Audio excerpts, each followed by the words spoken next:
Acompanhe agora o programa Livre Pensamento.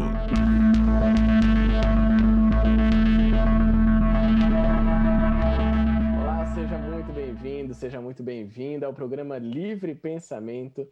Eu sou o Júlio Sena, estou com o nosso querido Paulo Henrique de Figueiredo. Seja bem-vindo, Paulo. Olá, Júlio Sena. Olá, amigos que nos acompanham. Muito bom estar aqui de volta no nosso semanal Livre Pensamento. Pois é, toda semana tem Livre Pensamento para você, às 16 horas ao vivo, você nos acompanha. E hoje você vai acompanhar um papo muito interessante que eu tenho certeza que vai te trazer boas reflexões para a sua vida.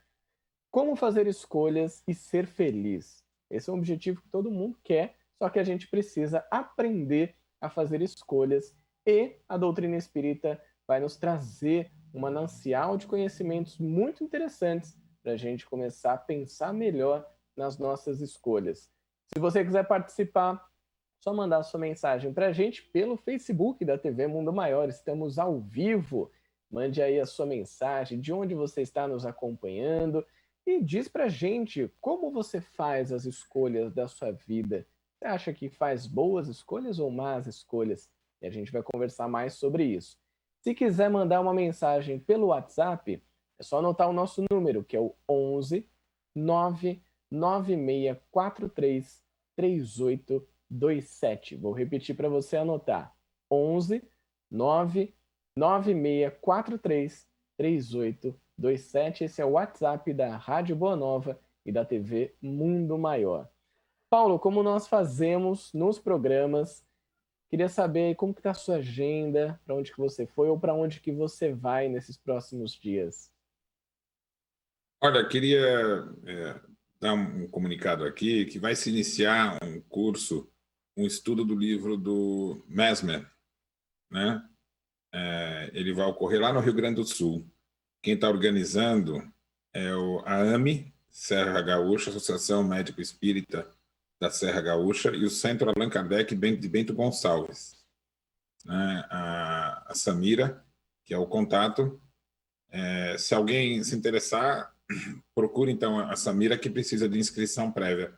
Vai ser de quinta-feira, das 6 da tarde, das 18 às 20 horas.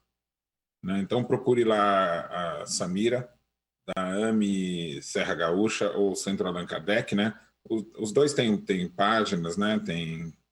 Pode entrar no Facebook, pergunta sobre o curso de magnetismo animal e Mesmer. Então vai ser um grupo de estudos, né? É um grupo que vai ser um tema bastante interessante. E neste sábado nós vamos ter uma live com o Grupo Noel aqui de São Paulo, né? Espiritismo e Liberdade. Também procurem nas redes sociais. Vai ser sábado de manhã, das 9 às 11. Maravilha. Então tem aí muitas opções para você acompanhar esses estudos. E a Valéria Pessoa aqui no Facebook, Paulo, ela já falou aqui. Estou no grupo da AME da Serra Gaúcha. Provavelmente Opa, que legal. vai participar do estudo também.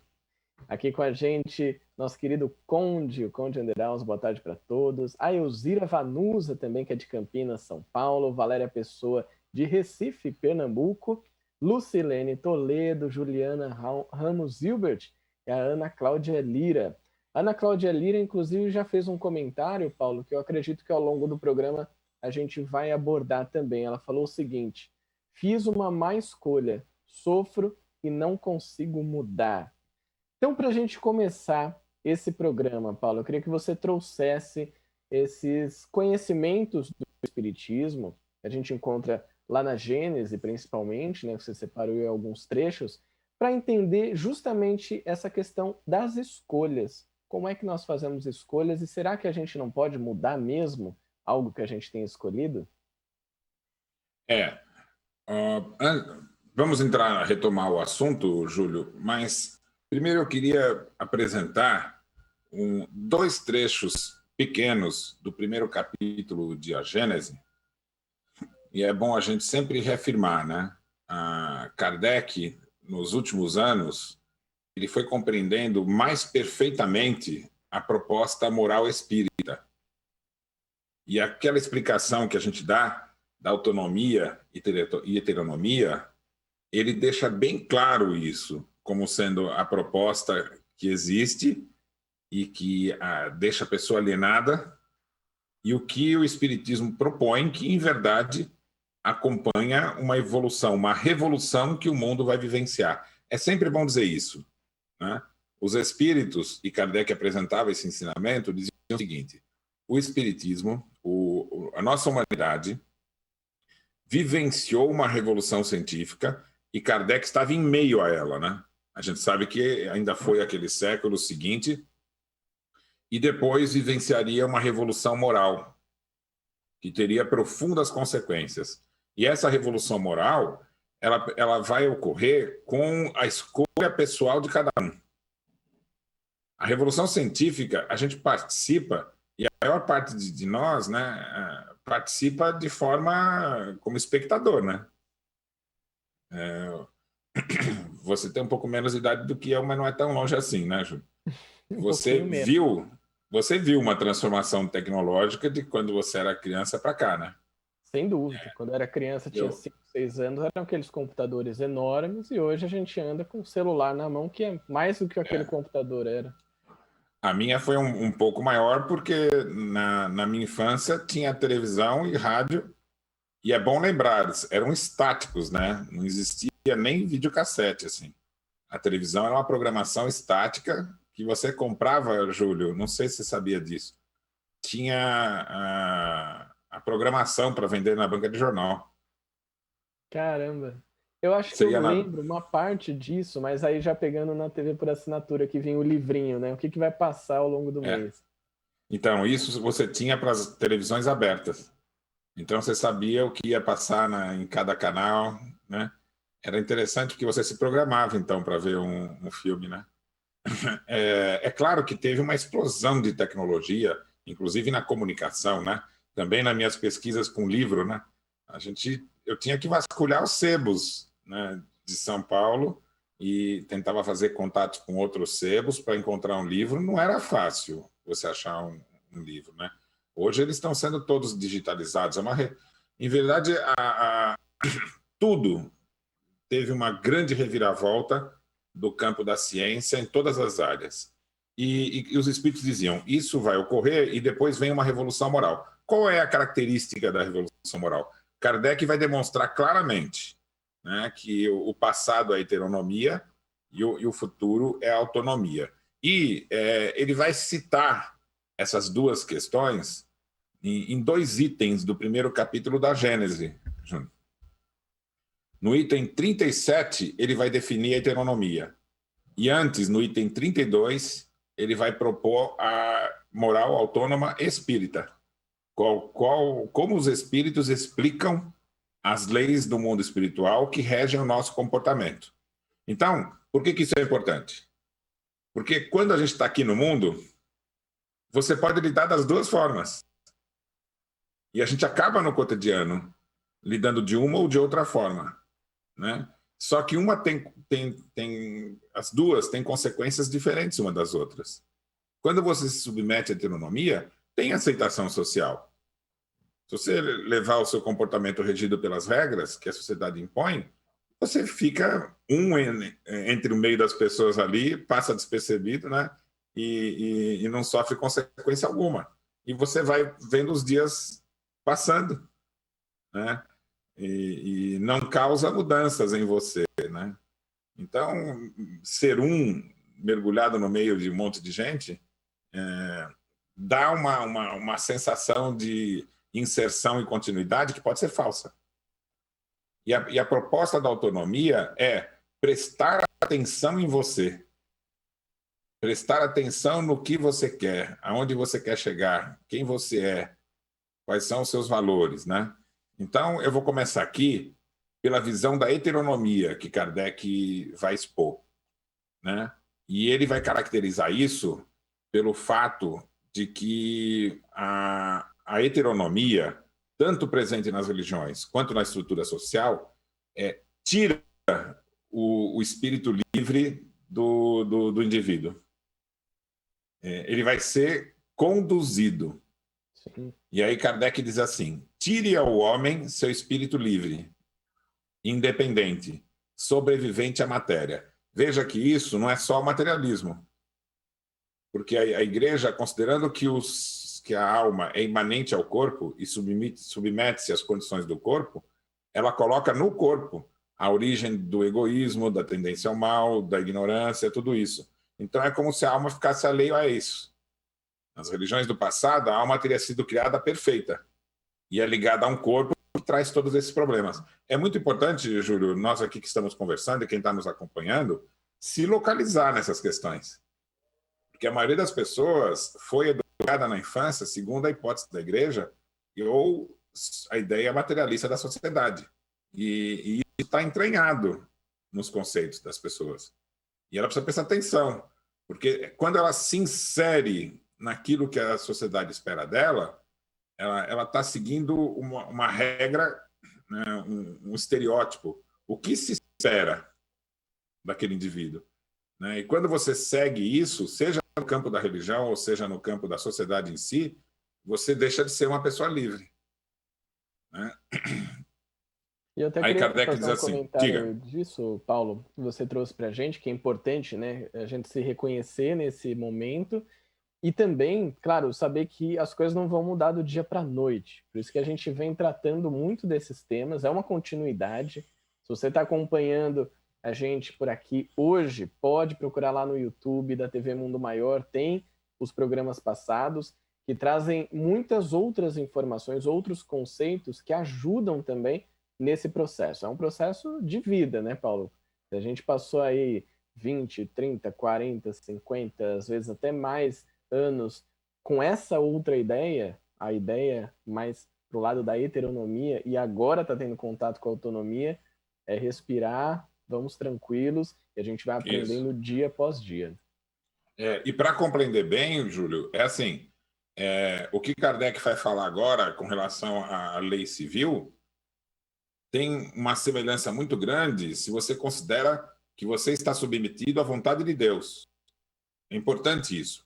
Deus tem uma vontade e eu tenho que seguir essa vontade, eu tenho que fazer o que ele quer. E aí você pergunta assim, mas como é que eu vou saber o que Deus quer ou não quer? As pessoas, muita gente pauta isso usando um raciocínio que não é o correto, imaginando assim, se Deus está fazendo coisas boas na minha vida é porque ele está me considerando correto. E se eu estou passando por problemas é porque ele está me castigando. Isso é se pautar por como se Deus tivesse uma vontade e que você tem que observar o que está acontecendo na vida, porque ele é que está decidindo se você vai ser feliz ou infeliz. Né? Então, assim, Deus, ele está aprovando o que você está fazendo, então ele vai te dando felicidades. Deus está te desaprovando no que você está fazendo. Aí ele me traz, então, castigos para que eu sofra. Aí o sofrimento e a felicidade ficam nas mãos de Deus. Essa é uma ideia. A sociedade faz algo semelhante. Se você segue o que ela está determinando, você vai ser bem aceito. Senão, você vai sofrer as consequências. E aí ele diz assim, tire ao homem seu espírito livre, independente, sobrevivente à matéria, e fará deles uma simples máquina organizada. Meta. Então, você vai vivendo pelo que as coisas vão se apresentando e você vai seguindo. Sem responsabilidade. Sem outro freio senão a lei civil. E bom para ser explorado como animal inteligente. Você vê que Kardec não poupava as palavras, né? Foi você vê que ele usa figuras fortes, né? Se você pensar. Sem dúvida. Ele está dizendo, olha, você fica sem freios e sem responsabilidade. Né? E isso é bom para ser explorado como um animal inteligente. Nada esperando após a morte, faz de tudo para ampliar os prazeres do presente. Se sofre, só tem em perspectiva o desespero e o nada por refúgio.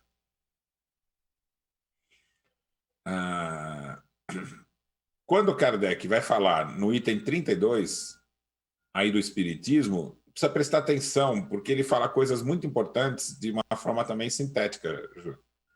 Ele diz assim, pelo estudo da situação dos espíritos, o homem sabe que a felicidade e a infelicidade na vida espiritual são inerentes ao grau de perfeição e de imperfeição.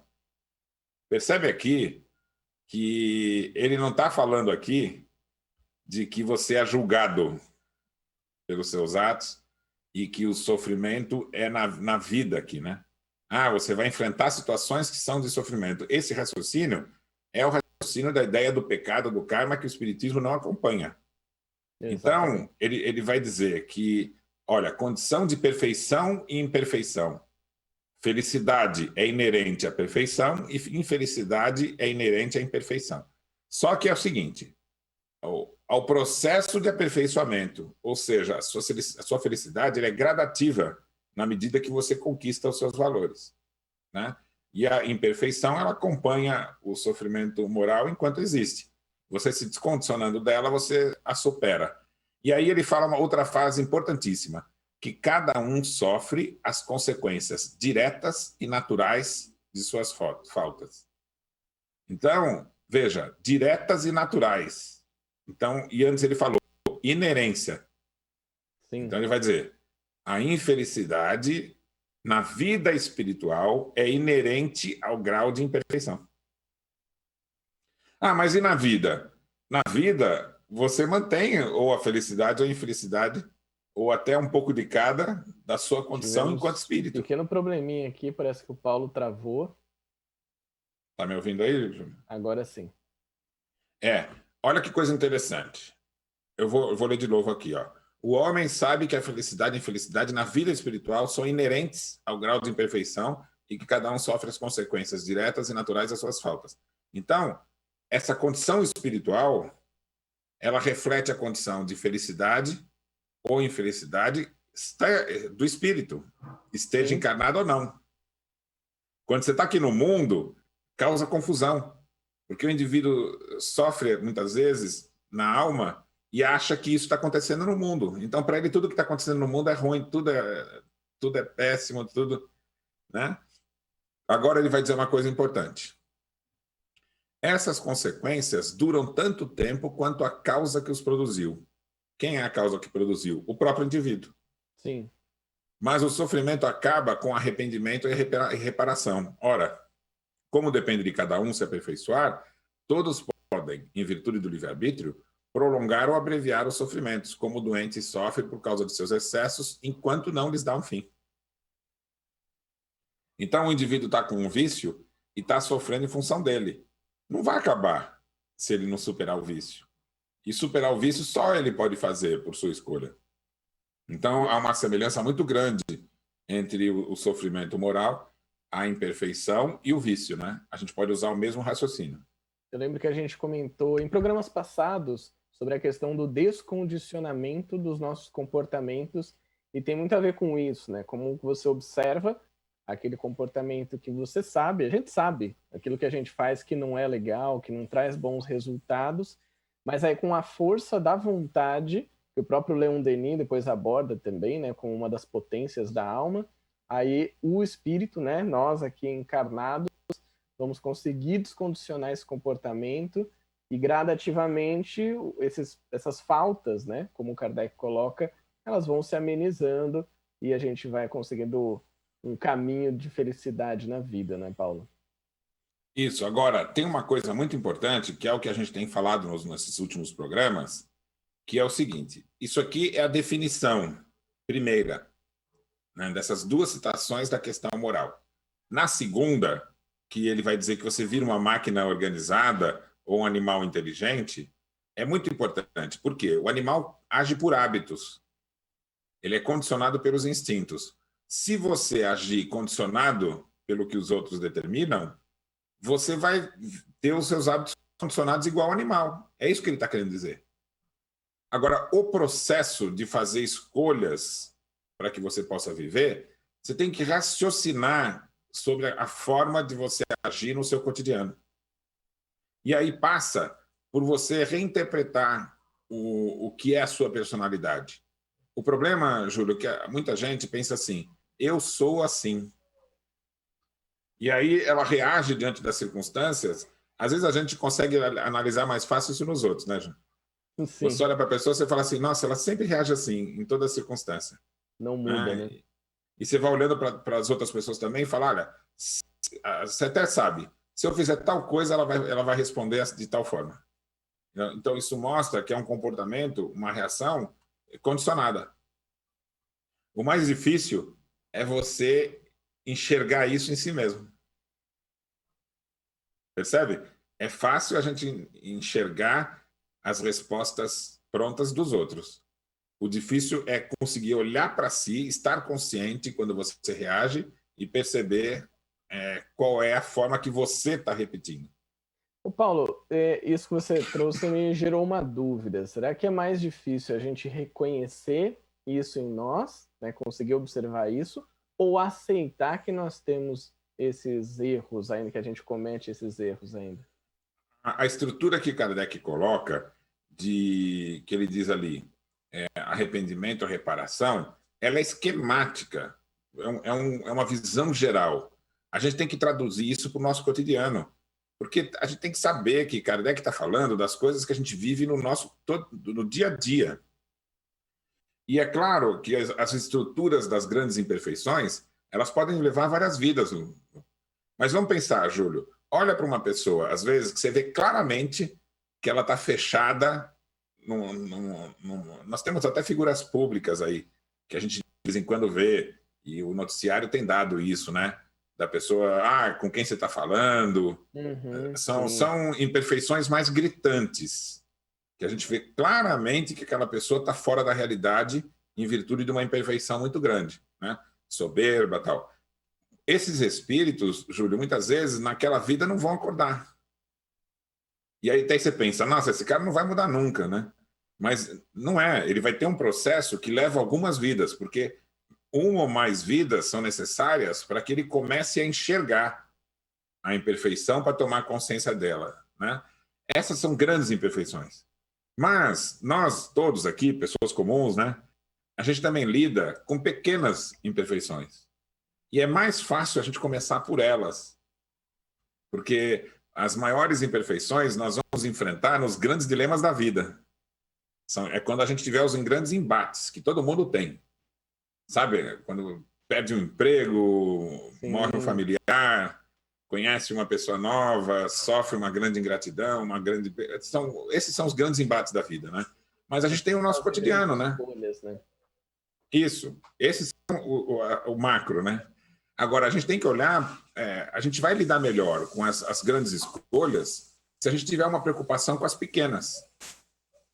É nas pequenas que a gente treina, vamos dizer assim, para conseguir alcançar as grandes coisas. Vamos usar um paralelo aqui. É igual um atleta que treina, né?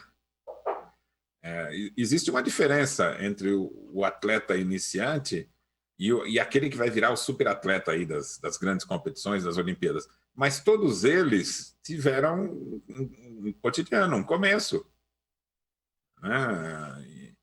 A mesma coisa é com o desenvolvimento do que Kardec chama senso moral. Sim, eu acho muito interessante essa analogia com a corrida, porque é realmente isso, né? O atleta que corre uma maratona, que é uma corrida extremamente longa, começa treinando pequenas distâncias, né? Distâncias menores, vai preparando o corpo, aumenta a distância, e até ele chegar na conclusão de uma maratona e começar a trabalhar com o seu esforço, preparando o seu corpo para fazer isso em menos tempo. Então, realmente é bem gradativo, né, esse processo de evolução. E o mundo colocou mais os seus olhos na questão do desenvolvimento da inteligência, Júlio. Então, a leitura, a desenvolver raciocínios, né, a pessoa saber argumentar. Então, isso é toda uma proposta para você desenvolver a inteligência, que está muito presente no mundo. É isso que levou à grande revolução da ciência. Saber produzir conhecimento. Então, essa foi uma parte. Qual é a segunda parte agora do desenvolvimento da humanidade? Então, agora é o desenvolvimento do senso moral. Sim. E do livre-arbítrio. Né? Então, assim, eu tenho que saber fazer escolhas por mim mesmo. E eu tenho que aprender com essas escolhas. Então, são duas faculdades, Júlio. E é importante dizer que o pensamento materialista e as religiões não consideram como sendo um valor o senso moral. O Espiritismo vem retomar isso como sendo um valor, que está no mesmo nível da inteligência. Eu preciso da inteligência para desenvolver o senso moral. Mas eu posso ter inteligência e não ter senso moral. Quando a gente fala, Paulo, dessa questão do livre-arbítrio, né, que você trouxe, e a gente fazer escolhas, isso tem uma ligação muito clara com a responsabilidade também, né, que você estava comentando aqui, que tem, se não me engano, aí no texto de Kardec. Eu queria que você falasse um pouco para a gente também sobre isso. É uma dúvida muito comum das pessoas. Ah, então eu tenho livre-arbítrio, posso escolher fazer tudo, posso sair por aí vivendo a vida doidado, mas não é exatamente assim, né? O livre-arbítrio é saber escolher. E saber escolher pressupõe que muitas das coisas que a gente faz no nosso cotidiano não são conscientes. Você reage, muitas vezes até emocionalmente, de forma automática. Eu vou dar um exemplo. Isso todos nós vivenciamos, ou seja, é um exercício que precisamos nos dedicar. Então, a pessoa não entendeu o que você falou, como é que você reage? Tem que prestar atenção. Entendeu? Qual o grau de exigência que você tem com o outro quando ele não entende o que você disse, né? Entendeu? A gente pode ficar irritado quando o outro não entendeu. E se você se observar ficando irritado, aí está no momento de você pensar, caramba, quem escolheu em algum momento fui eu. Isso não faz parte da minha personalidade, não é natural. Então, você começar a descobrir qual é a forma que você reage. E é tão interessante a vida aqui encarnado, que é diferente no mundo espiritual, Júlio, porque lá é uma vida de maior continuidade. Sim. Aqui é a vida de repetições. A natureza do mundo físico ela é construída de tal forma que as situações se repetem. E a gente pensa que isso é assim no mundo espiritual. Não é, hein, Júlio? Lá é contínuo. Ainda bem, né? Não, ainda bem quem sabe ter contato com os outros. Sim. Porque o que traz sequência é a relação com os outros. Pensa assim, isso é o céu e é o inferno. Se você tem contato com muita gente, né, ou pelo menos algumas pessoas, e interage com elas, isso dá sequência da vida no mundo espiritual. E se você está fechado em si mesmo, ou apegado a uma situação, não para, você fica indefinidamente preso nela. Esse é o inferno. Ciclo, né? Pensa uma pessoa que é apegada em bens terrenos. Aqui no mundo físico, a vida vai trazendo as sequências, um dia após o outro, ela faz isso, faz aquilo, tem a festa hoje, tem isso amanhã, tem não sei o quê. Ela vai criando um cotidiano, abarrotando de sequências no seu cotidiano. Dia, noite, de tudo isso aqui faz parte desse mundo. Agora ele vai para outro mundo. E aí ele é apegado às coisas. Não para. Ele é apegado continuamente. Ele não sai daquilo. Vira um círculo vicioso extremamente cansativo. É isso que acaba motivando o espírito a mudar. Porque todas as coisas que ele cria apego no mundo espiritual não têm os ciclos de repetição do mundo físico que é relacionado aos hábitos condicionados, né? Em virtude disso, inclusive, que os animais aprendem. E nós temos que nos apegar às coisas que são mais definitivas. Assim, quais são os meus valores? Se eu estou preso numa reação emocional diante de uma circunstância, por menor que ela seja, Júlio, se eu não me der conta, eu faço isso todos os dias. E aí eu acabo sofrendo as consequências de agir daquela forma sempre. Qual que é a proposta do Espiritismo? É você começar a prestar atenção na hora que está fazendo. Se você já fez, você fala, caramba, essa que é a vantagem. Vai acontecer de novo. Então, da próxima, você já... Isso. Então, até coisas mínimas assim, como eu acordo, como que eu me dirijo às pessoas, o que eu falo quando eu me encontro com alguém. Vou dar um exemplo aqui básico. Qual é a relação que nós temos com quem nos serve? Assim, você conversa com quem lhe serve? Você enxerga, né, muitas vezes. Isso, ou eles são invisíveis. Né? Então, quando você passa por alguém na rua, uma pessoa que está em condição de rua, ela mora na rua. Quando você passa por ela, se ela olhou para você, o que você tem que fazer? No mínimo, falar bom dia. Falar boa tarde, entendeu? porque elas estão acostumadas a ser como se fosse uma planta ali, um vaso, que as pessoas passam e nem olham. Às Então, vezes, vamos pegar se fosse a planta, a pessoa parava, olhava e tirava até uma foto, né? Então, e aí, a pessoa que cuida da limpeza do lugar que você vai, o porteiro, às vezes a gente não sabe nem o nome, nem quem é, e as conversas podem ser muito básicas mesmo, né? Onde você mora, você tem filho, e isso pode encadear uma sequência de entendimento que um considera o outro como pessoa. Porque se você não considera ele como pessoa e deixa ele invisível, você acaba também sendo invisível para ele. Você é coisa passando também. E isso cria essa impessoalidade, que Kardec vai chamar de máquina organizada ou animal inteligente. Que você entra numa sequência de vida igual se fosse um animal, repetindo ela sequentemente. O que é você mudar? Mudar é você se tornar consciente de cada circunstância, permitindo que ela possa ser diferente cada vez que você encara ela. E se você conseguir reconhecer, com aquilo que a gente falou na outra semana, a intenção, a motivação e o entendimento de cada uma dessas situações, aí eu vou te dizer, mas o cara na rua, eu fico com medo. E se eu falar um bom dia e ele falar, e me perseguir ou querer me abordar, a pessoa fica com medo da reação. E eu vou te dizer, sabe por que tem medo? Porque nunca fez. Sabe o que a pessoa na rua que você passa e sempre e não vê? Se você fala bom dia, o que ela faz? Normalmente, ela fala bom dia. É simples Responde, assim. Né? E aí você pode passar por ela um outro dia, falar bom dia, e ela te faz uma pergunta ou faz uma observação. A experiência que eu tenho de pessoas que eu conheço, que tem de conversar com as pessoas na rua, que era muito comum, né, no passado, hoje em dia foi se perdendo, né, é que você motiva o outro.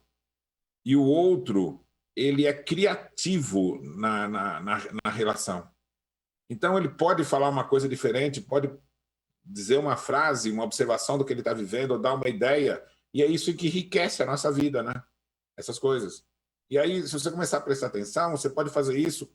Muitas vezes você não vê pessoas do cotidiano. Você deixa um carro no lugar, você vai na gasolina, ou alguém que você está na tua frente no ônibus, e assim por diante.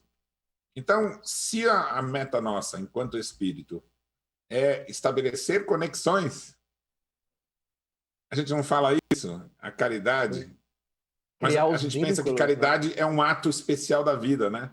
A caridade são todos os atos da vida. Se você se fecha em si mesmo, né? E aí com um ensinamento básico, que é assim, a intenção, motivação e entendimento. Mas o outro está ali só para me servir o café. Então ele é um instrumento, você não está interagindo com ele. A intenção é que aquela pessoa seja serviçal para mim. Então você está fazendo exatamente a base disso. Até a Vanessa Anacleto, ela comentou aqui no Facebook, Paulo. Depois eu queria trazer algumas perguntas que o pessoal está mandando também. Ela falou, a relação com quem nos serve precisa ser de profundo respeito por uma questão de coerência.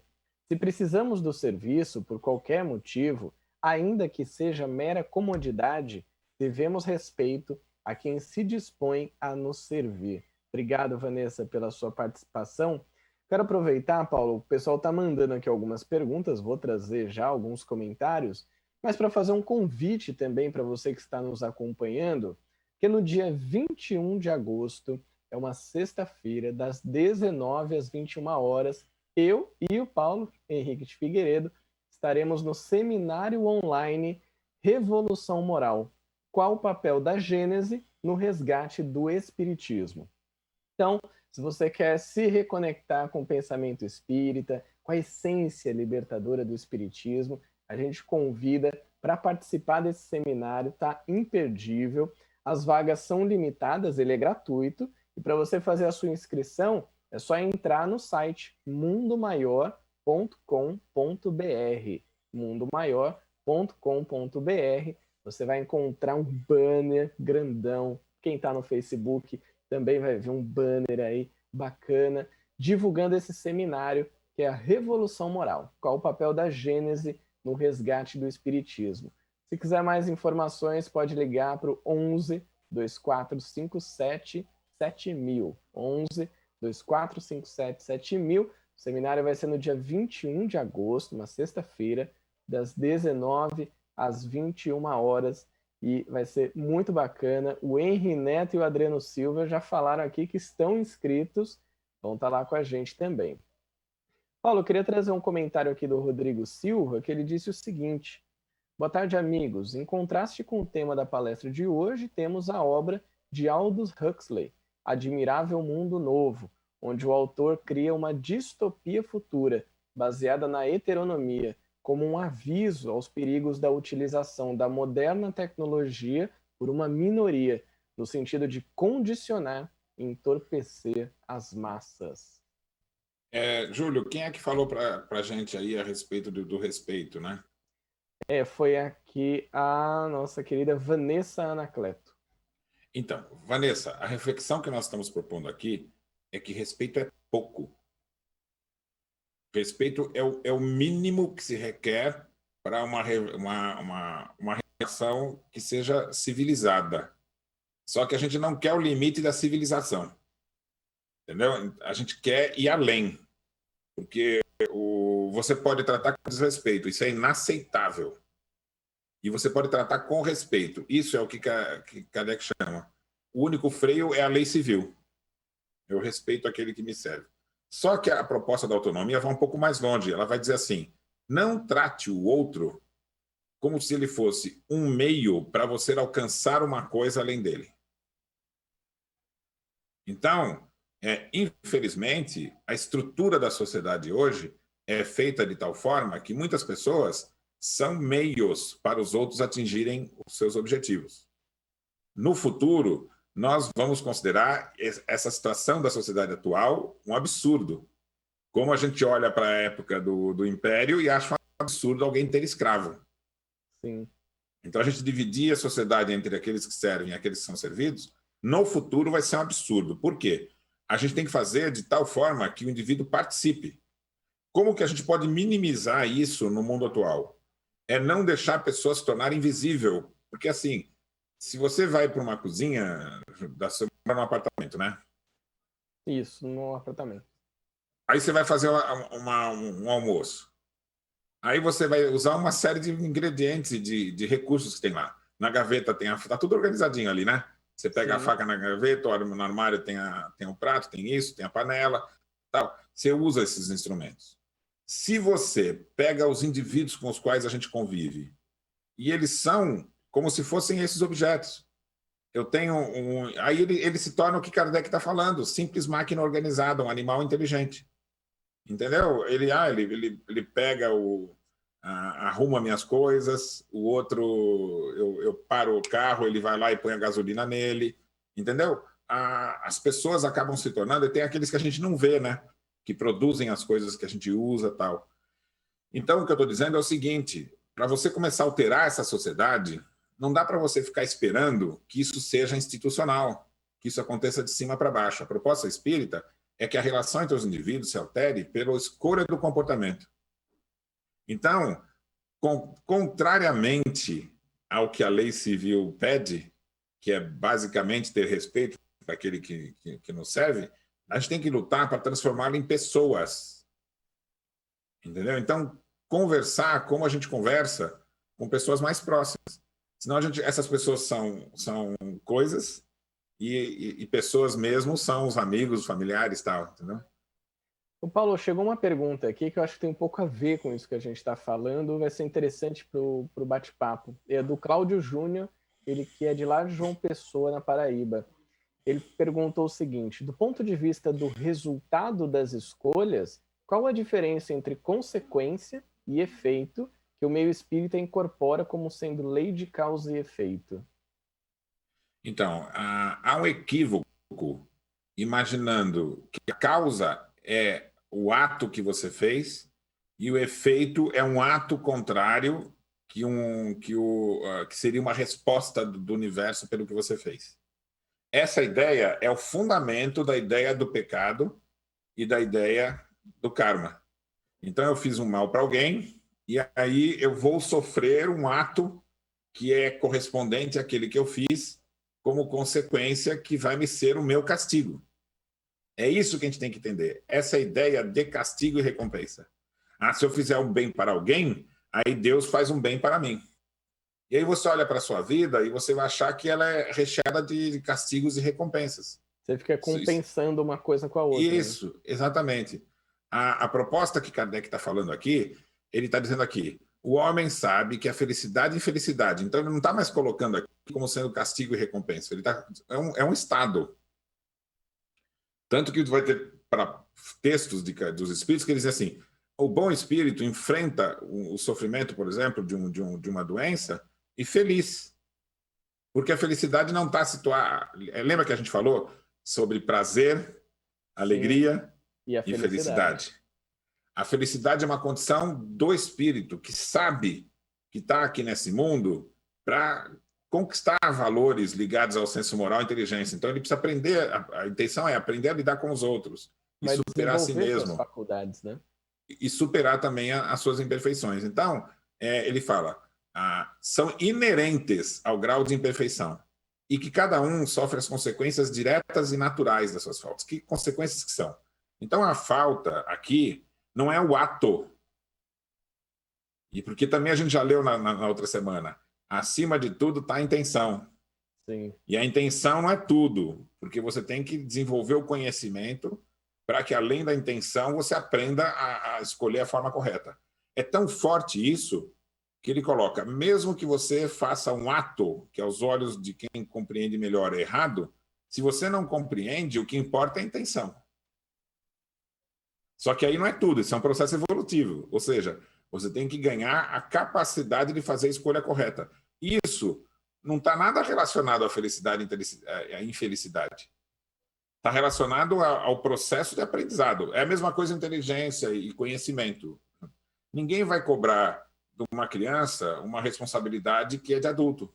Exatamente. E no campo do conhecimento. E a mesma coisa acontece no campo da moral. Ninguém vai cobrar de um espírito o que ele ainda não compreendeu. Então, primeiro, a gente tem que trabalhar a intenção. E é isso que Kardec vai explicar. Olha, o primeiro passo, o arrependimento, é quando você descobre que tem uma imperfeição. E aí você fala, não, eu quero superá-la. E aí, mesmo que você continue errando, você já mudou a intenção. Essa é a chave do negócio, né? Você vai ficar mais consciente com o que está acontecendo na sua vida, né? Isso. E é claro que aí você vai insistindo e vai alterando os hábitos e supera. Mas querer mudar é o primeiro passo. E aí se torna quase que tudo. Porque aí o ato perde a importância. Porque, vamos dizer assim, a lei universal reconhece quando você está preso ainda a um hábito, mas você já está com a intenção de mudá-lo, entendeu? Ou seja, o esforço por diminuir aquilo... Vou dar um exemplo. O indivíduo ele é revoltado e agride o outro. E ele quer agredir o outro, porque ele acha que está certo em agredir. Então, isso traz um sofrimento muito grande, que parece que vai durar para sempre. Quando ele percebe que ele tem essa reação agressiva e ele quer mudar, isso é o arrependimento. E aí ele vai começar a lutar para não agredir. Então, pode ser que ele agrida ainda, mas ele já está com a intenção de não agredir. Já Olha que coisa interessante. Primeiro passo, né? Realmente mas esse primeiro passo já muda o resultado, assim. Sim, ele já sofre muito menos com aquilo, porque ele tá ainda preso ao hábito, mas ele já mudou a intenção. Por isso que eu falei, motivo, intenção e entendimento. Muito bom. Paulo, infelizmente já chegamos ao final do nosso programa de hoje. Quero te agradecer, que os ensinamentos foram muito grandes. É que nós estamos nesse mundo aqui, Júnior, e tem o tal do ciclo do tempo aí, né? Pois é, ainda tem esse tempo. A hora vai passando. A gente tem que seguir esse tempo aqui também. Para fechar, reflita sobre a semana sobre isso. Aqui nós estamos presos na sequência do mesmo tempo. Por exemplo, nós passamos aqui o período do programa, eu, você, e não importa onde esteja a pessoa que está acompanhando. Exato. No mundo espiritual, os tempos são diferentes para cada espírito. Olha só. Quanto mais evoluído, no mesmo tempo que um espírito menos evoluído faz uma série de coisas, o que é mais evoluído, isso acelera para ele. Ou seja, ele faz muito mais coisas naquele mesmo período de tempo. Legal, já colocou aí mais coisas na nossa cabeça para pensar ao longo da semana. Quero agradecer a você que nos acompanhou aqui no Livre Pensamento, agradecendo toda a equipe técnica também que esteve com a gente, Fernanda Lima, Rogério Palma, na telefonia Margarete Papinelli e na nossa produção Bruna Paz. Semana que vem tem mais Livre Pensamento, lembrando você do seminário Revolução Moral, que vai acontecer no dia 21 de agosto. Entra lá no mundomaior.com.br para se inscrever. Grande abraço e até semana que vem.